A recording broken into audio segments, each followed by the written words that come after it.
Hello and welcome. This is from the CBN. We bring to you weekly reports and expert analysis of the actions, policies, events, and economic initiatives of the Central Bank of Nigeria, CBN. I'm Williamisi Dada. Governor of the Central Bank of Nigeria, Mr. Godwin Emefiele, has reiterated that the quest for building a more sophisticated economy that is anchored on agriculture, MSMEs, industrial and manufacturing concerns has become the major component of the bank's monetary policy. Addressing finance correspondents and business editors at a seminar recently, Mr. Emefiele said that for over 40 years, Nigeria has largely depended on the oil sector for revenue generation, and the continued decline in crude oil production has impacted negatively on the economy. Hence, the need for a conscientious effort to diversify to other non-oil sectors. We have more on that in today's package, as well as excerpts of the paper presentations at the seminar. Stay tuned. We'll be back shortly.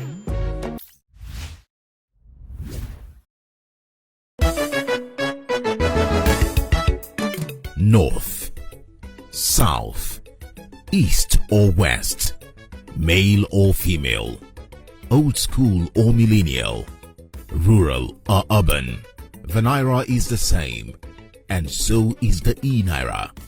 The e-Naira is a legal tender issued by the Central Bank of Nigeria.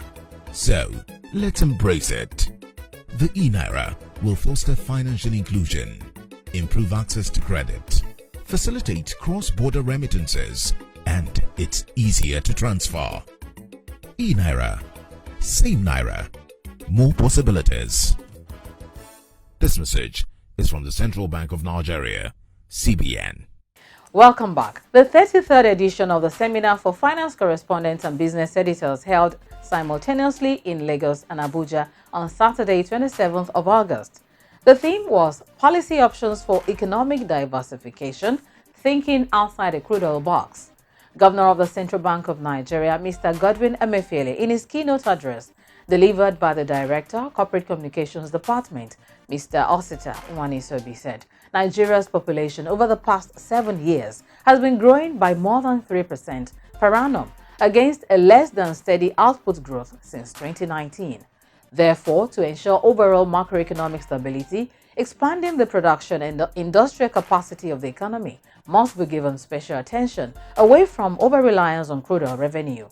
Mr. Emefiele pointed out the need to work together for the country to attain self-sufficiency in food production, employment generation, and improved standard of living for everyone.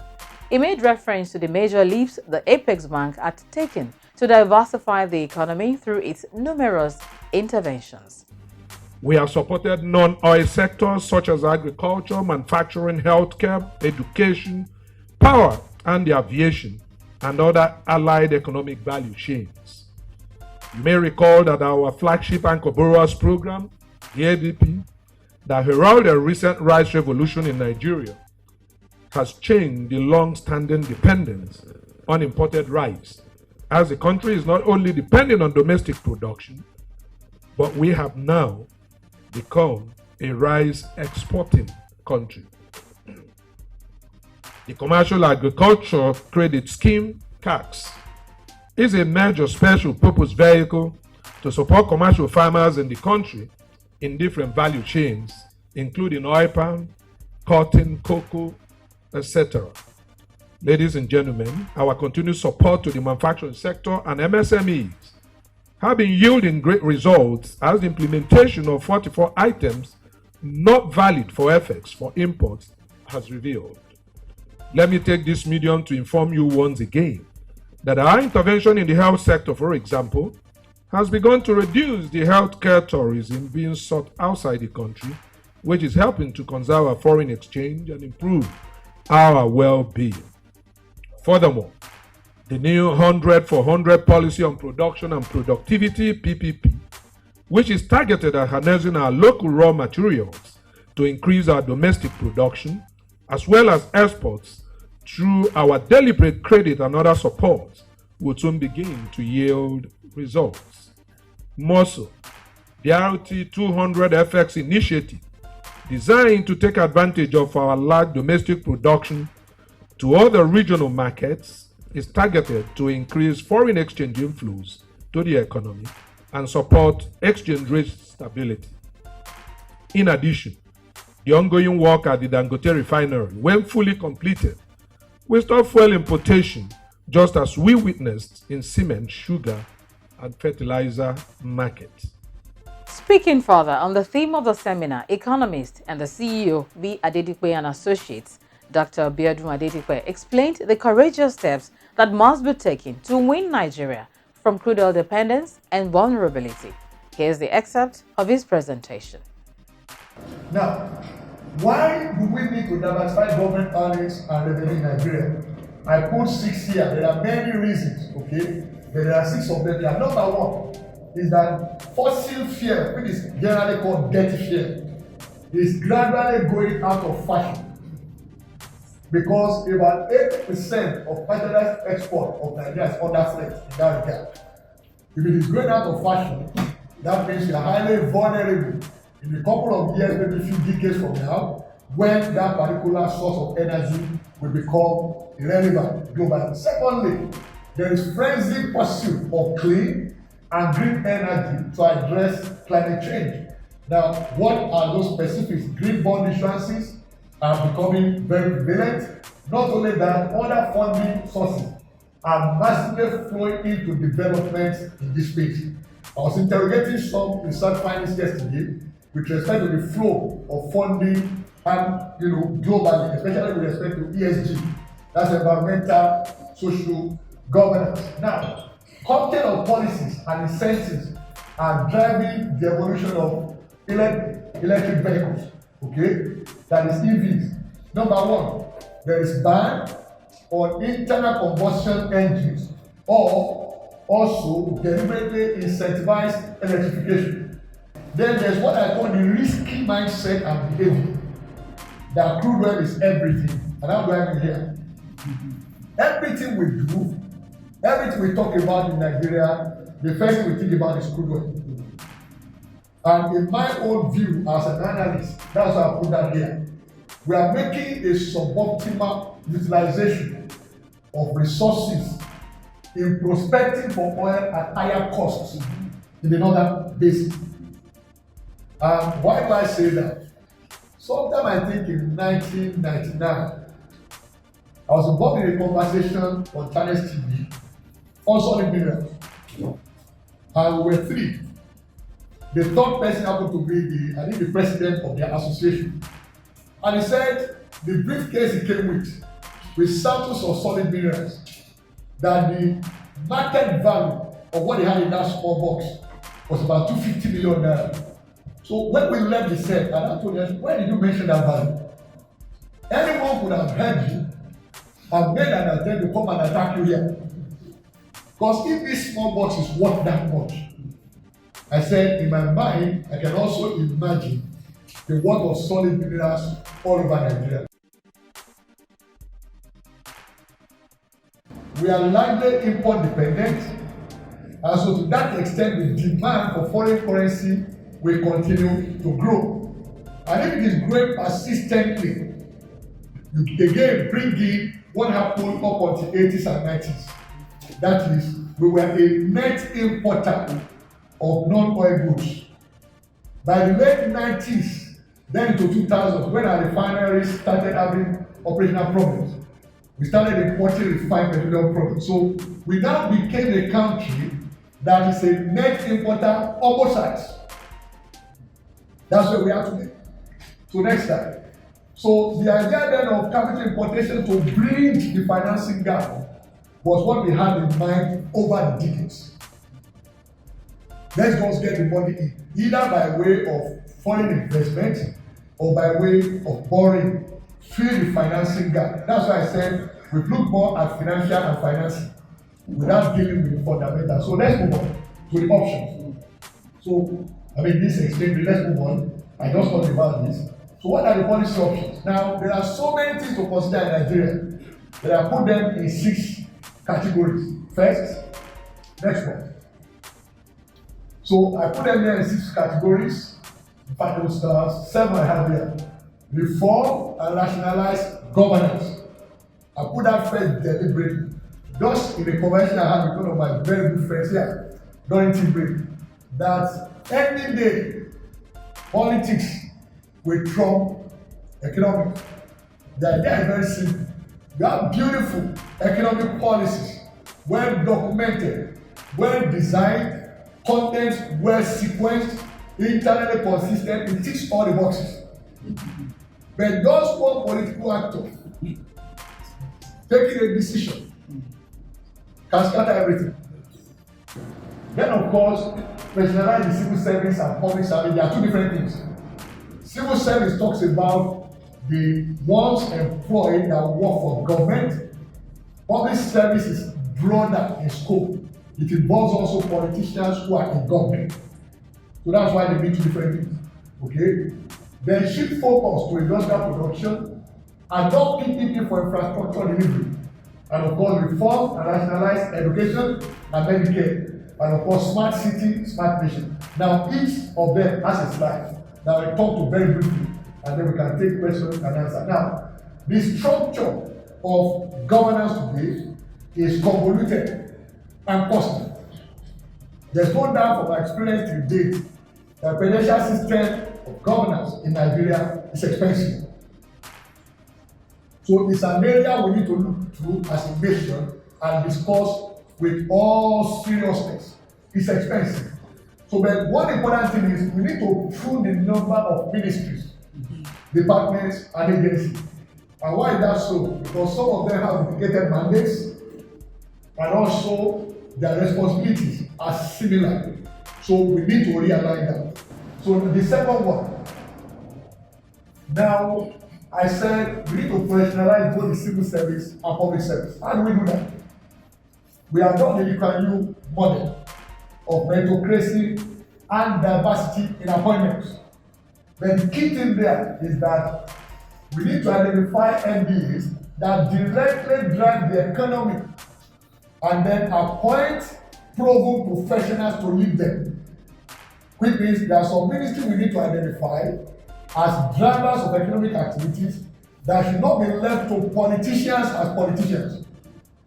There's nothing wrong, for example, just to illustrate, calling my friend Kende here. Okay, he's a professional, and we want him to be in charge of a particular ministry that is economic in nature. But because he's a professional, we prefer him there than the regular politician. And so he has a clear mandate and he has his KPIs well defined. Now, there's a need also today to reduce the size of our civil service. Now, some of these, that's why we said the number of these options we are bringing here might not be easy. They might not be convenient. Just like when we recommended to President Jonathan in 2011 that if some states cannot stand alone on their idea, why don't you begin to consider major states? Why won't go back to the regional structure? That's a tough one political organizing. It's tough. Then see, the whole idea is this. You start from generating an idea, then you take it beyond that by discussing it, interrogating it, and then now ask yourself, yes, it might be unpopular, but the question is, if you discuss it so much, you get to a point where you can bring out the 5 points and then talk about the disadvantages and pitfalls, and now how do we protect those that will be adversely affected. So now, that is how change happens. No change ever brings positive all through. For example, if we say, look, we are going to place a ban on the installation of power generators. You know what? How people will react to that? Say, then we don't generate enough power. That goes to the national grid. Well, yes. But I've learned in researching the economic history of countries that no country ever developed, this thing we are discussing today, by keeping its borders open. Go and check the history. No country ever has developed by keeping its borders open. You cannot open your borders to import everything possible. It's not possible. You can't get to that. Just check everywhere. Even the US, the number of promoters of open borders. I recall in 1982, I was then writing my doctoral thesis. The US came with a policy in countering the Japanese invasion of the automobile sector and said, we are not putting a ban on importation of Japanese automobiles, but we are putting a limit on the volume. That's so in a year, not more than 2 million units of Japanese vehicles will be allowed to be imported into the US. That was in 1982.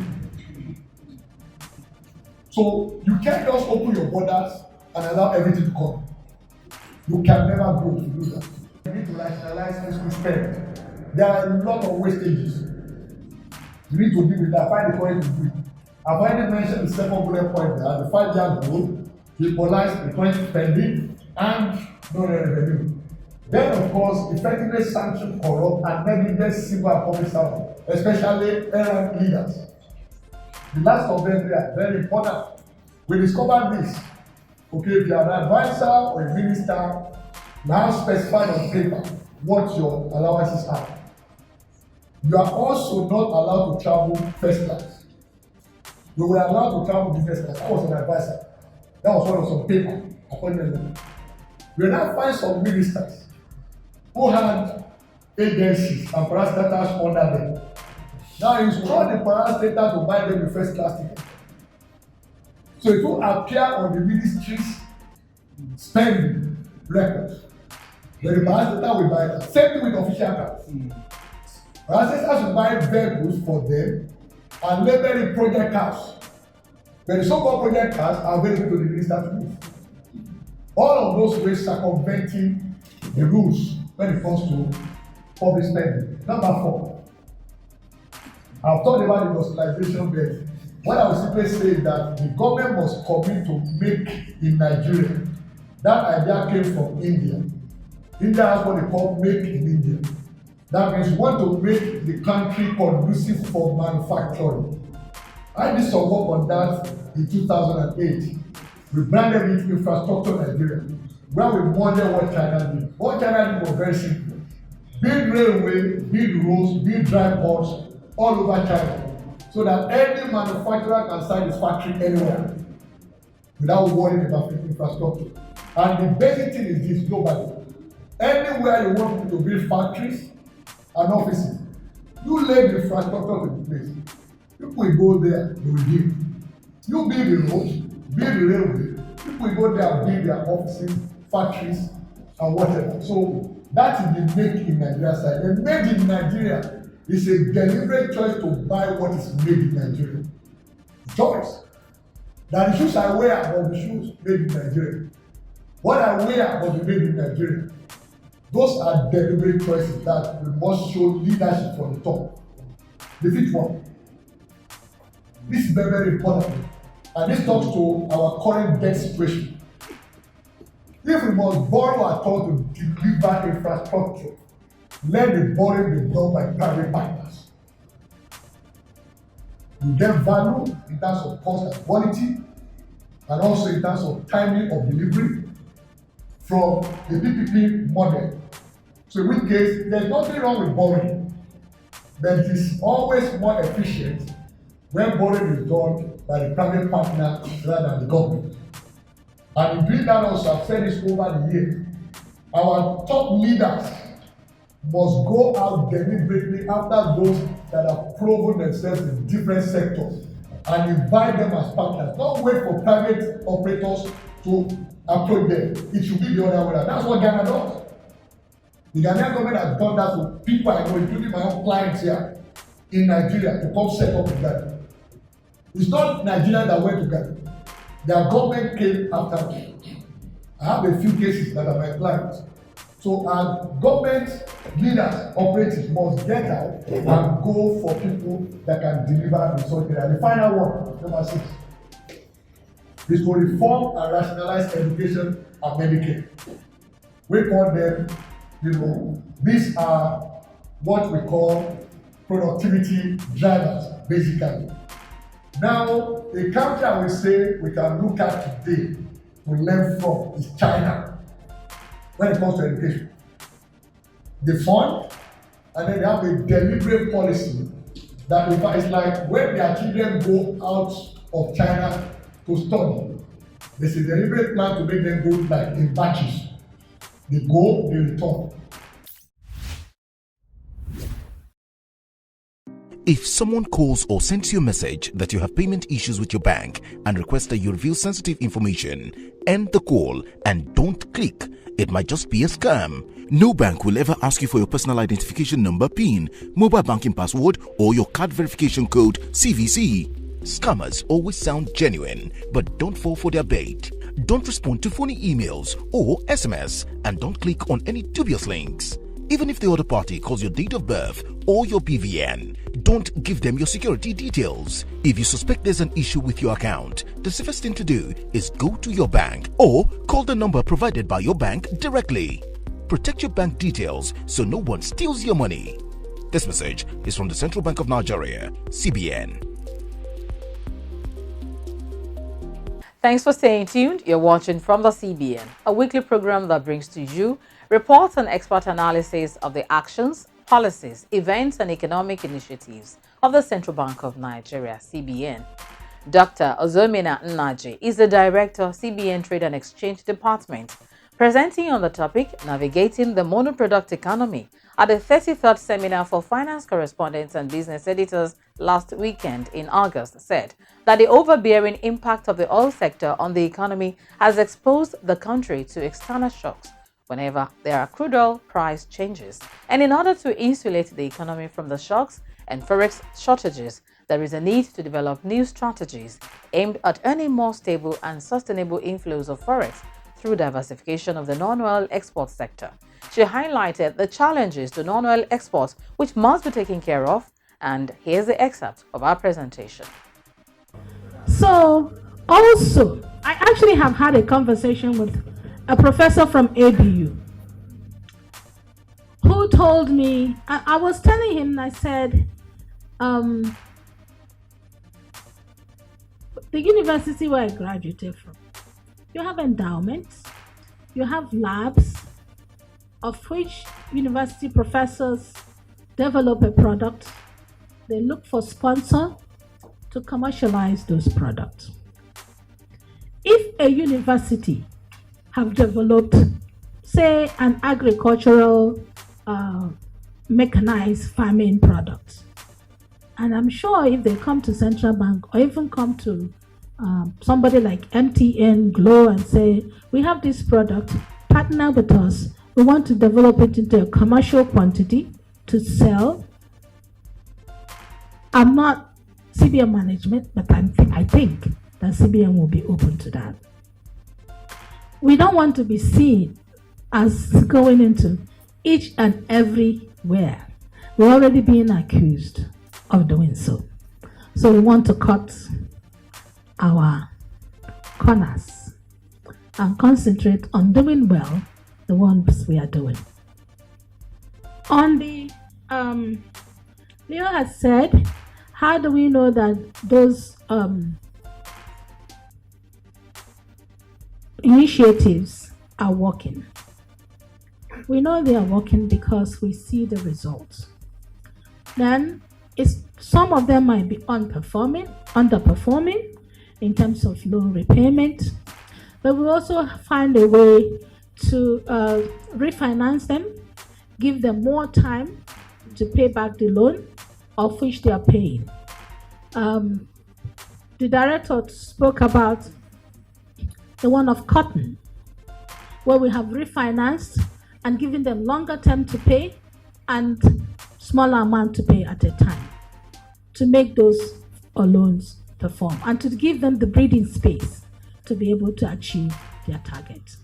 So Central Bank understand the business environment, Central Bank understand the risk involved in doing businesses, and we work with businesses. Our goal is to make Nigeria better, produce more. Mr. Leah asked, why don't we just look inwards and don't bother about export?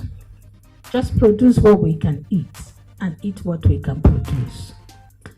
Mr. Leah, I think if that happens and we don't export, we won't be able to earn foreign exchange. And that PTA that you're buying, there will be no money. That school fees, there will be no foreign exchange.